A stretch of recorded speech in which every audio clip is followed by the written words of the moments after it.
Avant de commencer cet enseignement sur le chapitre 16 des Actes des Apôtres, j'ai envie de vous inviter à le lire, et particulièrement les versets 5 à 15, mais nous irons plus loin. À tout de suite. Au verset 5, Luc, qui est l'auteur des Actes, nous montre la croissance de l'Église.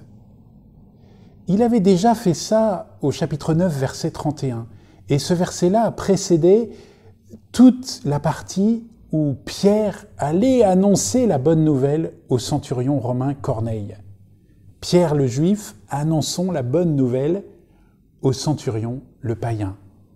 La bonne nouvelle n'était pas que pour les Juifs, mais aussi pour les païens. Ici, nous avons quelque chose de totalement similaire, sauf que c'est avec Paul.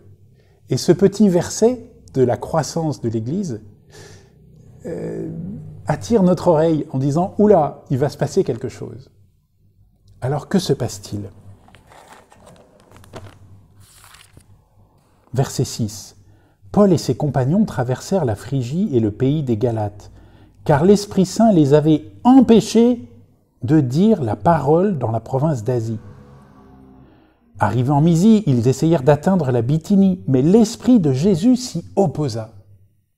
Étonnant. L'Esprit de Jésus les empêche, s'oppose à leur projet. Peut-être que nous avons déjà vécu des moments où le projet que nous avions construit ne se fait pas. Il ne réussit pas. Nous ne pouvons pas réaliser ce que nous avions prévu. Et là, il ne faut pas confondre le fait que l'Esprit nous empêche et le combat spirituel. Le combat spirituel, c'est lorsque je vis une croissance spirituelle, lorsque je m'approche de Dieu, lorsque je suis dans une mission qui fait grandir le royaume de Dieu sur terre, l'adversaire s'oppose à ce projet. Et donc, il va me mettre des bâtons dans les roues. Et parfois, quand nous avons du combat spirituel dans une mission, il faut nous réjouir, parce que ça veut dire que nous sommes en croissance. Parce que si j'étais tranquillement affalé dans mon canapé, l'adversaire n'irait pas m'embêter. Il sait qu'il ne risque rien au niveau spirituel. Ça, c'est le combat spirituel. Mais ici, dans notre texte, il ne s'agit pas du combat spirituel. C'est l'Esprit Saint qui empêche Paul d'aller en Asie. Alors, où est l'Asie ? Bon, certains exégètes disent que c'est probablement les pays de l'Est, mais beaucoup d'exégètes sont d'accord pour dire qu'il s'agit d'Éphèse, en Turquie, le sud de la Turquie. Paul passe par le nord de la Turquie, il aimerait bien aller au sud de l'actuelle Turquie, mais il n'y arrive pas, il est empêché par l'Esprit Saint. Pourquoi est-ce qu'on appelle ça l'Asie ? Parce qu'en fait, vu de Rome, c'est la province d'Asie. Vu de Rome, nous sommes vraiment à l'est, et on appelle cette province l'Asie. Paul arrive à Troas, que va-t-il se passer à Troas ? Il va avoir un songe et il voit un Macédonien, donc en Europe, de l'autre côté de la mer, qui lui dit « Traverse et viens nous voir. Viens à notre secours. » Ah, viens à notre secours, ça me rappelle une citation de Matthieu 15, 25, où Jésus rencontre la Cananéenne, une païenne, qui lui dit « Viens à mon secours ». Jésus lui fait cette réponse qui souvent nous étonne, parfois nous choque. Il ne convient pas de prendre le pain des enfants et de le donner aux petits chiens. Autrement dit, il ne convient pas de donner la grâce qui est pour le peuple juif et de le donner aux païens. Elle, qui est païenne, a cette réponse merveilleuse de dire « Ah, mais mon projet n'est pas du tout de prendre la place des juifs. Moi, je suis païenne et la bonne nouvelle est pour les juifs, très bien. Mais je sais que je peux avoir des miettes. » Et Jésus va répondre à sa demande.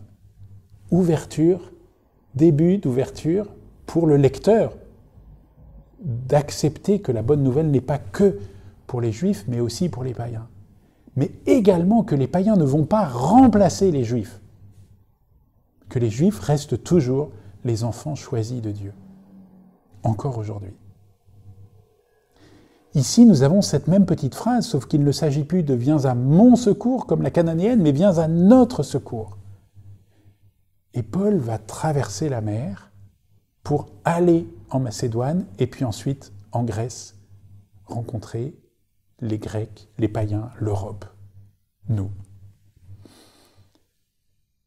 Viens à notre secours. Si avec la Cananéenne, elle n'avait reçu que quelques miettes, là, il ne s'agira plus simplement de quelques miettes. C'est la communauté qui est avec Paul qui va les voir. C'est un morceau de choix. Ils vont recevoir la bonne nouvelle pour la conversion, pour la fondation de l'Église et pour la porter à d'autres. Nous sommes le fruit de cette annonce de Paul. À ce moment-là du texte, Luc fait apparaître un petit mot très important. Nous. Verset 10. À la suite de cette vision de Paul, nous avons aussitôt cherché à partir pour la Macédoine, car nous en avons déduit que Dieu nous appelait à y porter la bonne nouvelle. De Troas, nous avons gagné le large et filé tout droit sur l'île de Samothrace, etc.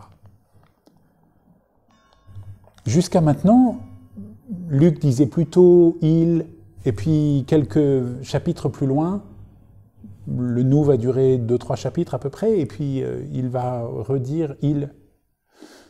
Pourquoi ? Alors la première interprétation, la plus simple, c'est de dire Luc fait partie du voyage. Et c'est probable. Probablement qu'à ce moment-là, Luc ne fait pas que raconter des événements qui lui ont été rapportés, mais fait partie du voyage et va pouvoir raconter des choses qu'il va vivre lui-même et qu'il va voir lui-même. Nous savons que Luc est un disciple de Paul. Ça, c'est la première interprétation. Mais je pense que nous pouvons aller plus loin. Deuxième interprétation. Luc est le seul dans la Bible qui soit d'origine païenne, d'origine grecque. Tous les autres sont des juifs. Lui, c'est un juif, mais d'origine grecque.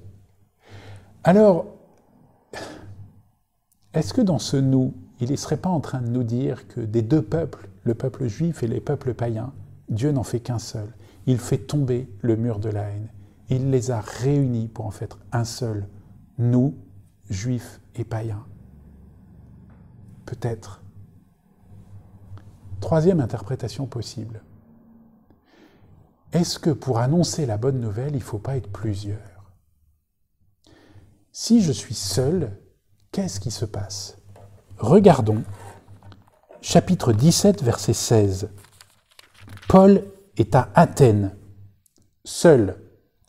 Pendant que Paul les attendait à Athènes, il attendait qu'on le rejoigne, il est seul à ce moment-là. Il avait l'esprit exaspéré en observant la ville livrée aux idoles. Et vous connaissez ce passage où il y a un lieu avec plein de statues à des dieux divers et variés, et puis il y a même une statue à un dieu inconnu, et Paul va en profiter pour dire « Mais le Dieu que vous ne connaissez pas, moi je vous l'annonce, c'est le Dieu créateur de toutes choses, c'est le Dieu fait homme en Jésus qui est mort et ressuscité pour nous sauver. » Et les Athéniens, à ce moment-là, gentiment vont dire à Paul « Sur la résurrection, nous t'entendrons un autre jour. » Juste quelques conversions. En fait, c'est un échec. C'est un échec de Paul, là où d'autres discours ont provoqué 3000, 5000 conversions, là, pas grand-chose. Est-ce que c'est pas parce qu'il est seul ?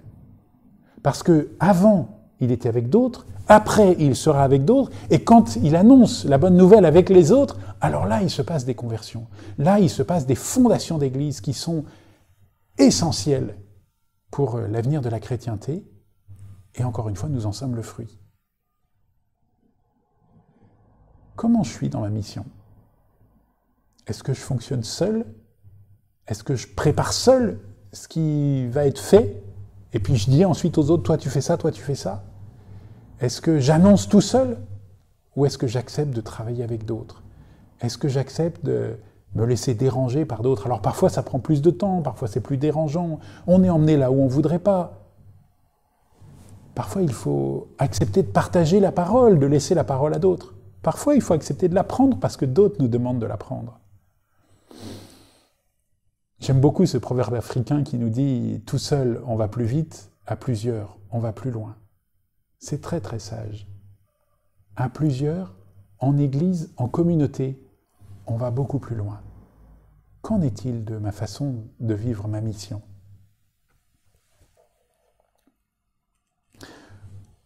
Revenons à notre question principale. Comment est-ce que Luc peut dire que l'Esprit a empêché Paul? Évidemment, c'est une relecture après les événements, de dire, mais maintenant nous sommes capables de dire, après coup, qu'à ce moment-là, c'était déjà l'Esprit qui nous empêchait. C'est pas au moment où je le vis. Mais pourquoi est-ce que l'Esprit empêche Paul? Je vois 4 raisons possibles. Tout d'abord, Dieu change de méthode pour nous parler. Toujours. Regardez comment il guérit l'aveugle. Une fois, il lui dit « va te laver à Siloé », une fois, il lui met de la boue sur les yeux, une fois, il lui impose les mains. Comment il fait? C'est quoi sa méthode? J'en sais rien. Ce qui importe, c'est qu'il l'a guéri pour la foi. Mais pourquoi est-ce que Dieu change comme ça de méthode? Peut-être parce que sinon, nous serions plus attachés à une méthode qu'à la grâce qu'elle nous donne. Ça a marché, on va le refaire, ça remarchera. Et nous avons dans l'Écriture des passages où on refait ce qui a déjà été fait et c'est un échec cuisant. Ce n'est pas la méthode qui importe. Ce qui importe, c'est la grâce. Et Dieu est en train de dire, mais ma grâce est toujours nouvelle. La grâce que je te donne est toujours nouvelle, comme la première fois que tu m'as entendu parler. À chaque fois que je te parle, ma parole porte en elle la grâce, la puissance de la première rencontre. Et moi, je me mets dans des habitudes. Quand je vais à la messe, c'est toujours à la même place. Je fais toujours de cette façon-là. J'ai mes petits tics, j'ai mes petites habitudes. Et j'ai du mal à en changer. Lui, Dieu, il change toujours sa façon de me parler. Deuxièmement, le projet de Dieu n'est pas le projet de Paul. Les projets de Dieu voient plus loin que nos projets. Paul, lui, il a le projet d'aller à Éphèse, donc il passe par le nord et puis il espère redescendre au sud, mais il n'y arrive pas. Et en fait, il va traverser, vivre pendant 2 ans dans la Macédoine, la Grèce, et puis ensuite il va revenir à Éphèse 2 ans après. Et puis, mais c'est pas simplement le fait de rester en Asie, entre guillemets, c'est le fait de passer en Europe. Dieu voit l'annonce à l'Europe. Dieu voit l'annonce aux païens, l'annonce qui va nous toucher, nous. Nous sommes probablement le fruit, peut-être, de ce voyage de Paul. Parce que tout à coup, il est passé dans le territoire qui va plus loin. Alors quand il est parti au début, Dieu l'a laissé partir parce qu'il allait dans la bonne direction.